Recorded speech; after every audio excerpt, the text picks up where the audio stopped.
What opportunities are out there for guys right now? Against the Chiefs, you had 9 rookies who were active, and I would imagine Monday night against the Patriots, a lot of those same players will be up again. Basically, where we're at right now is, we've had guys injured, and we've had to play some younger players, which, isn't always a bad thing. I mean, these guys are out there; they're giving you everything they have. They're competing. They're getting experience. Long term, it's going to be beneficial.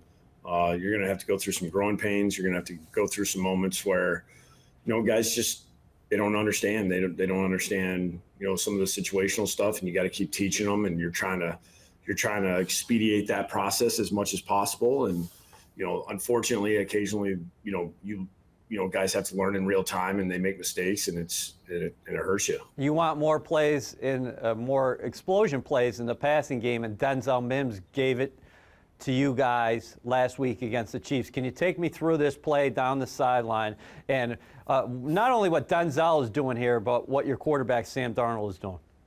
Keeping it simple of just running, 2 go routes here, and we've talked with Sam about just give him a chance. You don't want to overthrow him, and it's unique because Sam doesn't always throw a ball with this much arc on it. For basically a 9-route takeoff route, however you want to call it. But Denzel does such a good job of tracking the ball. His body control is unique. You don't see a lot of guys that are able to, catch balls on all different angles and kind of stop and go get it. This was interesting in the fact that Sam puts enough air under this thing where the DB can't. He has no clue where the ball is. He knows it's thrown, but he doesn't know where it is. And Mims does a good job of catching this thing. Let's move to the defensive side of the ball. Quinnen Williams is dealing with a hamstring injury right now, but he's been so impressive for you guys through the first 8 games. 31 tackles, 3 sacks already. Probably should have had his 4th sack on this play. What is his ceiling? There is no ceiling. We just got to keep getting him better and see how far we can take him. I think you can see here that the quickness that he has is real. He was causing these guys all kinds of issues. He's doing a better job using his hands. He's being more physical. When he can be disruptive like this in the passing game, he's the guy that's going to have some good matchups because, when you're a quick defensive tackle, but you're so powerful at the same time, you're going to get a lot of one-on-one matchups. It's harder to double, defensive tackles, especially if you're moving them from one side to the other, to where the center isn't always going to be able to help because they don't know where you're going to be. So he's going to get one-on-one matchups, and these are the ones he's got to take advantage of. Everybody talks about the game slowing down. Do you think the game is slowed down for Quinnen? The more football you see at this level, the better. So what are you seeing on this play? He realizes the way the line's sliding that's something's not right here.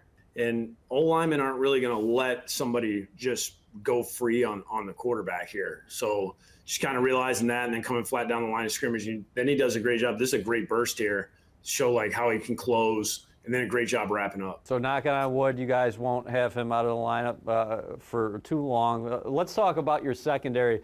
Bless Austin. I know Patrick Mahomes threw for 5 touchdown passes, had more than 400 yards passing. You guys are not the first team who he's done that to. He's such a great quarterback.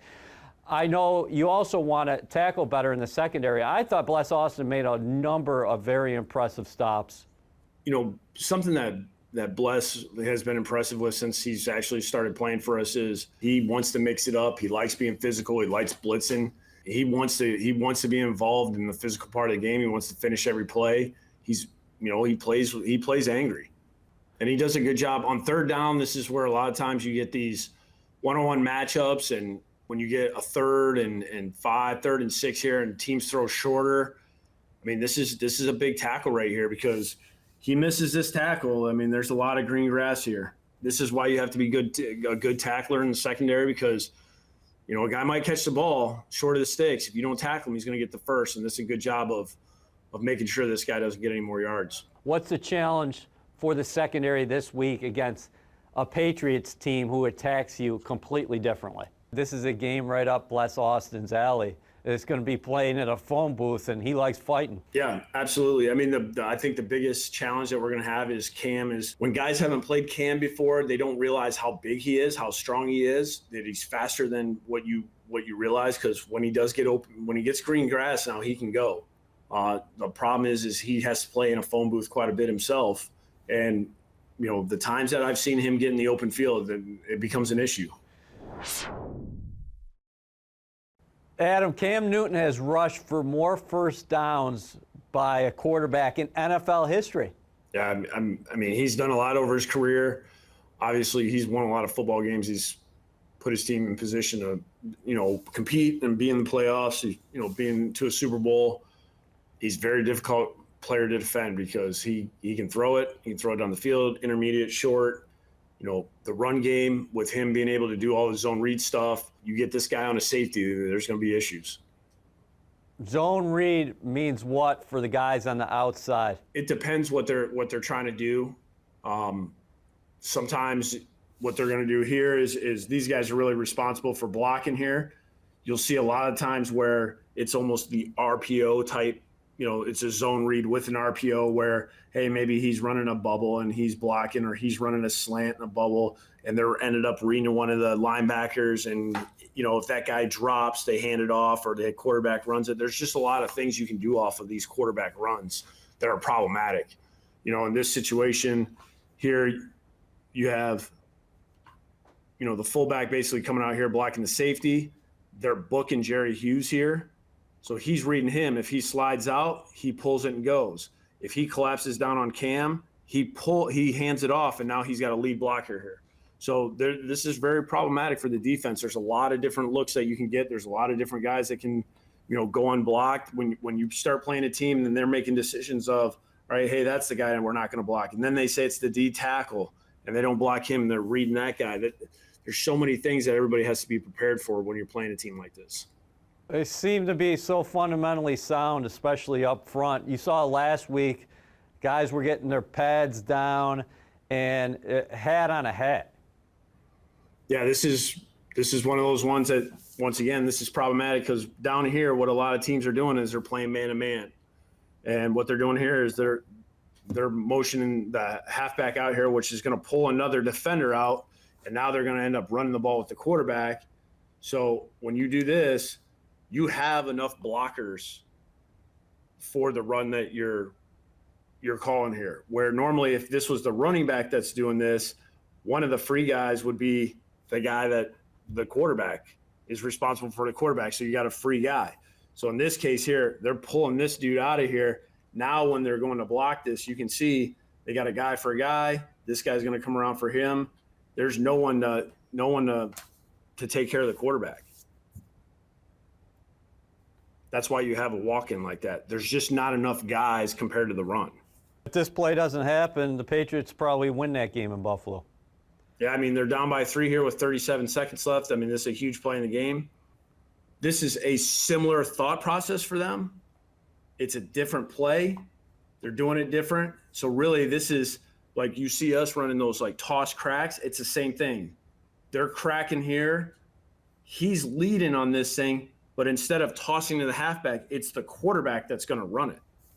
So as you can see here, when you have a guy with speed and you can run these plays, this is not something defensive players want to deal with. Because one, they got everything sealed off here. You got two guys coming out here.